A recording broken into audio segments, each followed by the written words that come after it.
Aku tahu. Kita bawa makanan. Beli ayam goreng aku RM2. 2-3 jari sakit. Bagi hadiah tak perlu duit. Hadiah apa yang tak perlu duit?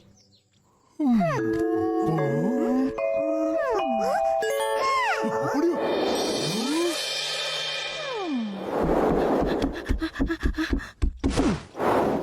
Tak ada. Mana pergi gunting ni? Ish. Akak, kita orang keluar dengan kawan-kawan. Yelah.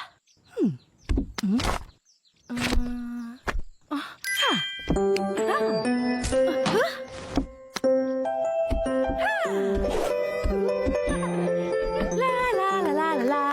Bunga-bungaku yang cantik. Huh? Hah? Siapa punya kerja ni? Upin! Ipin! Siapa punya kerja ni? Upin!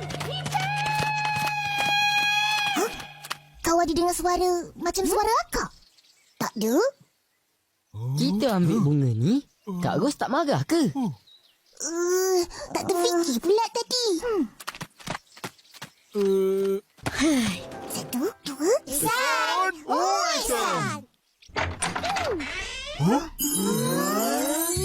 Ya? Nak cari siapa? Korang datang ramai-ramai ni. Kenapa? Inilah kakak Isan. Cik Bidadari. Korang tak kenal kan? Sekarang sudah kenal. Cik Bidadari sangat cantik. Saya suka. Nah, bunga. Oh, terima kasih. Fizi. Kau buat apa kat sini?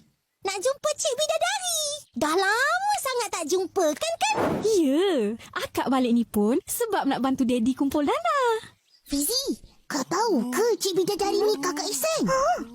Mestilah. Ihsan kan sepupu aku. Kak Bidadari pun sepupu aku jugalah. Jangan cemburu. Tak cemburu. Hanya susah nak percaya. Saya pun tak percaya. Aku faham. Kak Bidadari tak sama langsung dengan Ihsan. Ihsan macam ni. Kak Bidadari, macam ni. Ihsan! Mari masuk. Mari. Nyanyi satu lagu boleh? Nanti. Bablas! Keluar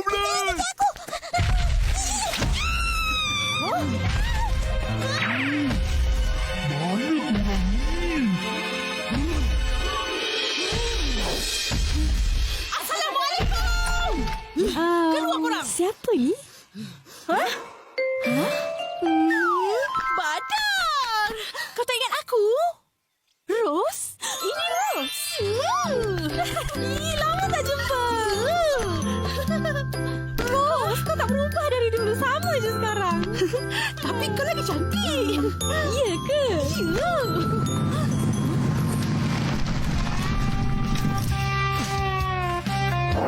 Assalamualaikum. Is! Lama ni tak jumpa. Nasib baik kau ingat. Kau apa khabar? Baik? Baik. Kau sihat? Sihat? Cantik motor? Macam kau. Ish, ada-ada je. Betul lah apa aku cakap. Kau Is, apa kurang?